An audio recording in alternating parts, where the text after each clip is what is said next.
Hollywood with Designer Tutorial 2. In this one I will show you how to do a little programming with Designer, as well as tell you what are variables, which are the core of any programming. I suppose you have either watched tutorial 1 or already know how to do all the stuff I am going to show you with Designer. In here you see 4 different boxes. Idea is that when I click box number 1, the box number 2 will disappear. These are achieved through the method I showed in tutorial 1, through on mouse clicking and using the hide object command.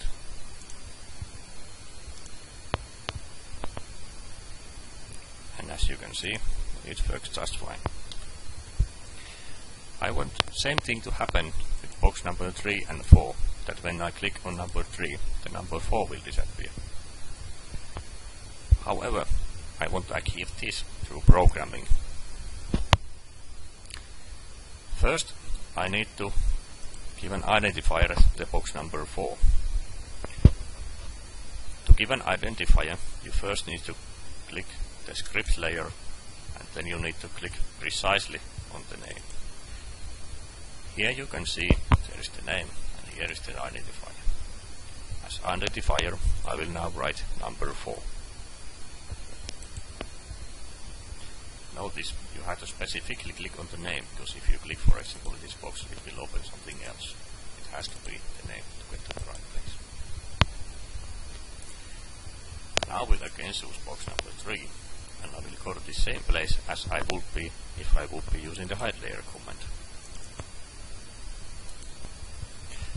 Now, instead of choosing hide object like before, now I am choosing run code. And here I am writing a simple command called hide layer. Notice that this hide layer is exactly same as hide object.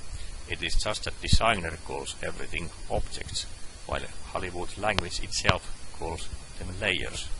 Therefore, when you are programming, you will be using word layer, and when you are working with Designer, you will be using objects, even they are practically the same thing. This first part is the name of the command by which Hollywood recognizes it. The second part tells the attributes of the command. So in this case, the attribute is to give the identifier of the layer we wish to affect with this command. So we are using hide layer command on layer that is identified by number 4. Now let's try it.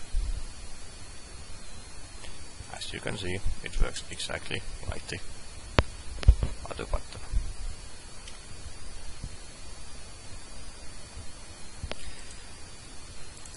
Now instead of using number as the identifier, we can also use some name. For example, hiding box. Now before running this program, we naturally need to also remember to change the command,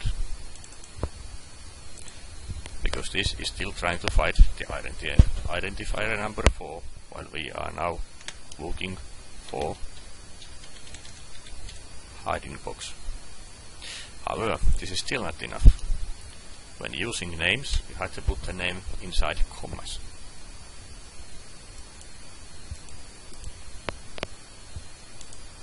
And as you can see, it is working just like before.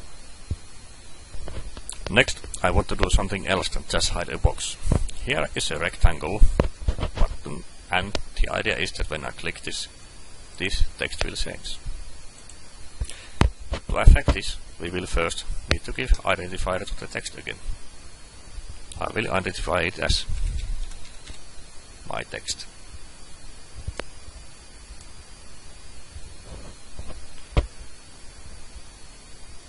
Next, I choose the rectangle button I have created, and will do the same as before, go to the run code.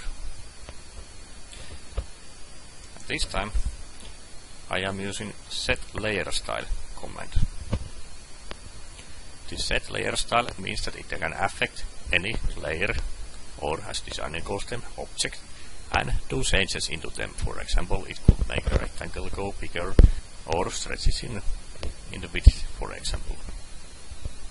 The first attribute tells which layer this command is going to affect.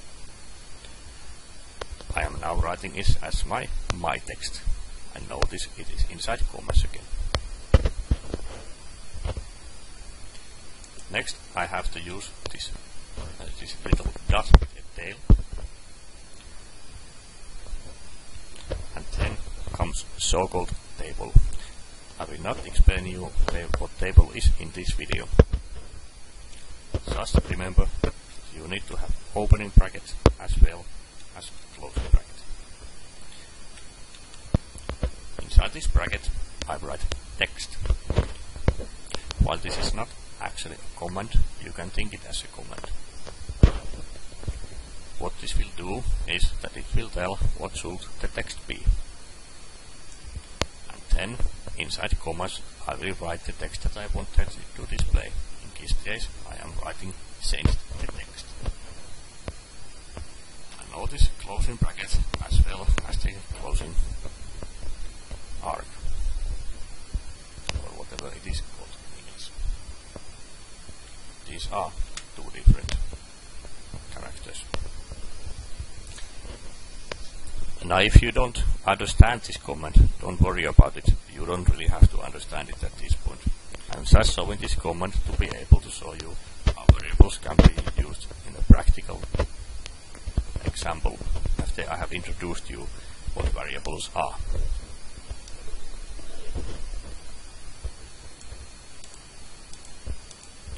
Now, let's try this. As you can see, when I click, it changed the text into change the text, which is exactly what I wrote there.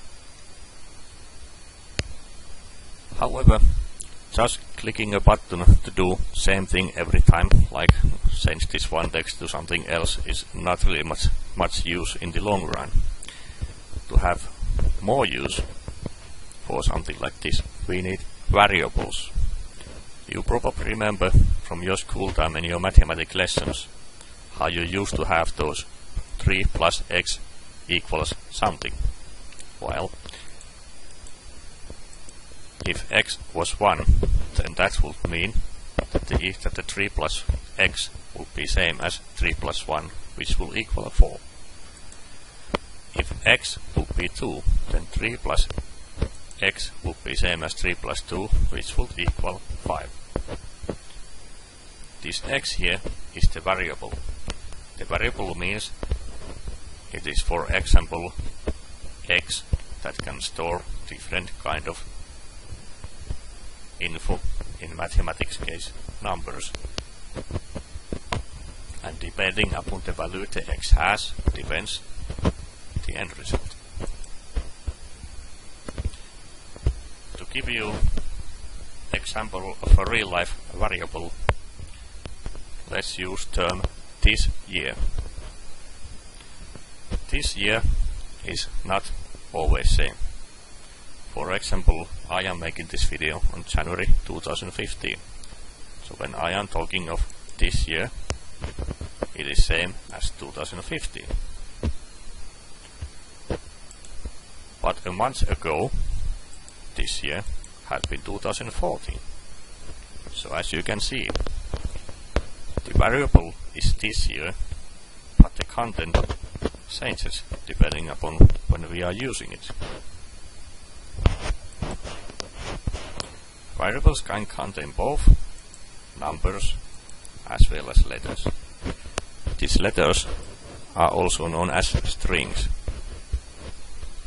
You don't really have to understand at this point what exactly strings mean, but the point is that there aren't really letters in programming, there are only numbers and strings.